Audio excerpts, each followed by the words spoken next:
சிந்து பைரவில அடுத்த வாரம் என்ன நடக்க போகுதுன்னு பார்க்கலாம் வாங்க. பூர்ணி ஆறுமுகத்தை கூட்டிட்டு போய் ஏகப்பட்ட ட்ரெஸ் கண்ணாடி எல்லாம் வாங்கி கொடுத்தாங்க. இப்ப அதுல ஒரு ஜீன்ஸையும் டிஷர்ட்டையும் எடுத்து கொடுத்து இதை போட்டுட்டு ஸ்டைலா போய் பைரவி முன்னாடி நில்லுன்னு சொல்றாங்க.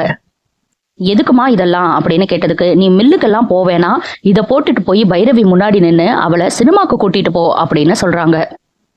இப்படியும் அவ வரமாட்டேன் தாமா சொல்லுவா அப்படின்னு ஆறுமுகம் சொல்றாரு.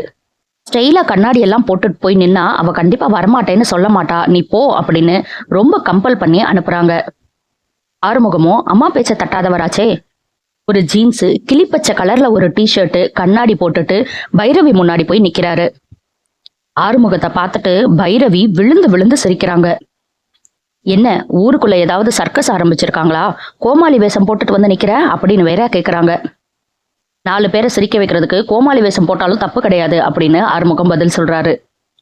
வயக்காட்டுக்கு போற உனக்கு எதுக்கு ஜீன்ஸ் டிஷர்ட் எல்லாம், இதை போட்டுட்டா போய் வேலை செய்ய போற அப்படின்னு கேக்குறாங்க. அம்மா உன்னை சினிமாக்கு கூட்டிட்டு போக சொன்னாங்க அப்படின்னு ஆறுமுகம் சொல்றாரு.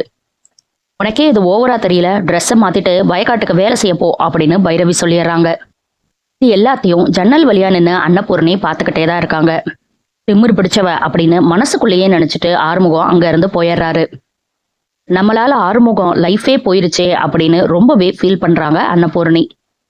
இனி என்னெல்லாம் நடக்க போகுது அப்படிங்கிறத நம்ம பொறுத்திருந்து பார்க்கலாம். அடுத்தடுத்து சிந்து பைரவில என்ன நடக்குதுன்னு தெரிஞ்சுக்க சப்ஸ்கிரைப் பண்ண மறந்துடாதீங்க.